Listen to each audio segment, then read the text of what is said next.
Did you know that every single living thing on Earth today, including you, can trace its ancestry back to a single moment that happened 3.8 billion years ago in the depths of our oceans? That moment was so incredible that it literally created life from nothing more than water, rocks, and lightning. But here's what will blow your mind.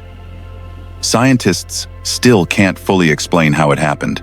Imagine if I told you that the very first spark of life might have occurred around underwater volcanic vents where temperatures reach over 400 degrees Celsius, or perhaps in shallow tide pools struck by lightning millions of times. The mystery of how non-living matter suddenly became alive remains one of science's greatest unsolved puzzles. Hello everyone. Today we're diving deep into one of the most profound mysteries in the history of our planet. The origin of life in Earth's ancient oceans. This isn't just a story about biology, it's the story of how everything we know came to exist.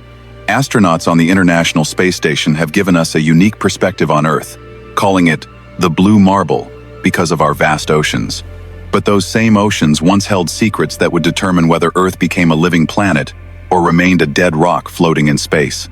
Today we'll explore how scientists believe the first life forms emerged from primordial soup, what evidence we have from 3.8 billion-year-old rocks, and the competing theories about where and how life actually began. At the end, we'll discuss why understanding our oceanic origins might be the key to finding life on other planets, and what this means for our future as a species. The story begins 4.6 billion years ago, when Earth was nothing like the planet we know today. Our planet was a hellish world of molten rock, constantly bombarded by asteroids and comets. The atmosphere was toxic, filled with methane, ammonia, and hydrogen sulfide. There was no oxygen, no protective ozone layer, and deadly ultraviolet radiation bathed the surface. But around 4 billion years ago, something remarkable happened. The planet began to cool, and water vapor in the atmosphere condensed into rain. This wasn't ordinary rain, it was a continuous downpour that lasted for millions of years, gradually filling the low-lying areas and creating the first oceans. These early oceans were vastly different from today's seas. They were hot, acidic, and contained high concentrations of dissolved metals and minerals. The water was likely greenish-brown in color, nothing like the blue oceans we see today. But within this harsh environment, the building blocks of life were slowly accumulating. In 1953, scientists Stanley Miller and Miller-Urey conducted a groundbreaking experiment.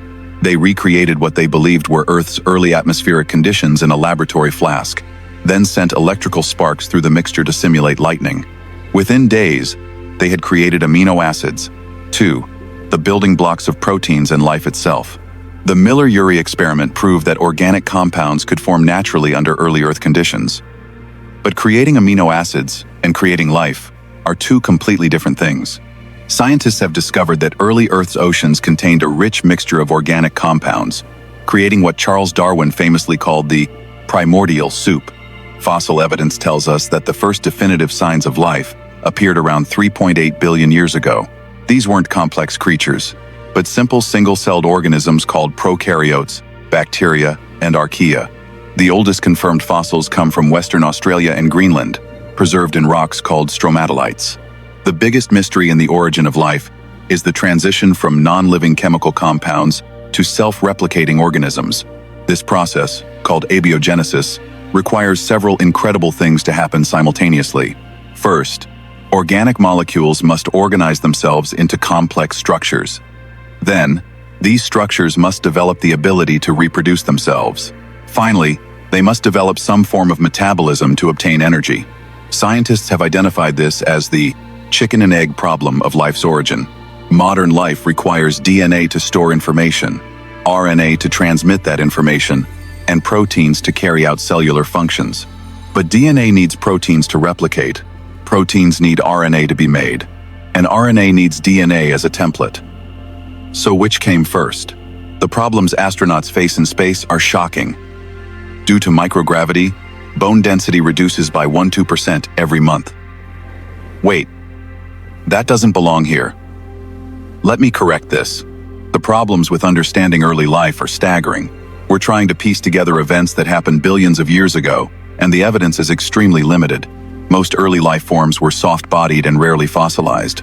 The few fossils we have are microscopic and often difficult to distinguish from non-biological structures.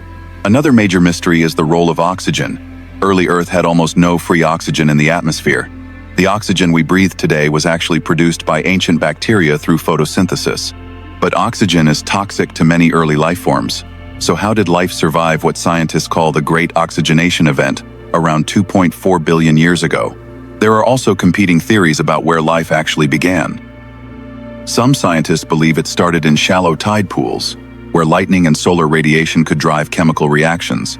Others argue for deep ocean hydrothermal vents where hot, mineral-rich water provided energy and protection from surface radiation. A controversial theory suggests that life might have originated in space and arrived on Earth through meteorites or comets.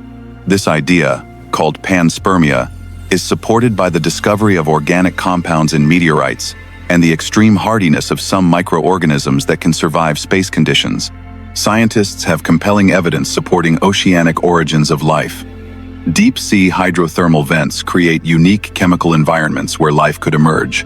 These underwater volcanic systems produce hot, mineral-rich water that contains the elements necessary for life: carbon, hydrogen, oxygen, nitrogen, phosphorus, and sulfur. Research at hydrothermal vents has revealed ecosystems that don't depend on sunlight for energy. Instead, bacteria use chemosynthesis to convert chemicals like hydrogen sulfide into usable energy. These communities might represent what early life looked like billions of years ago. Laboratory experiments have shown that RNA, which many scientists believe preceded DNA as life's information storage system, can form spontaneously under conditions similar to those found at hydrothermal vents.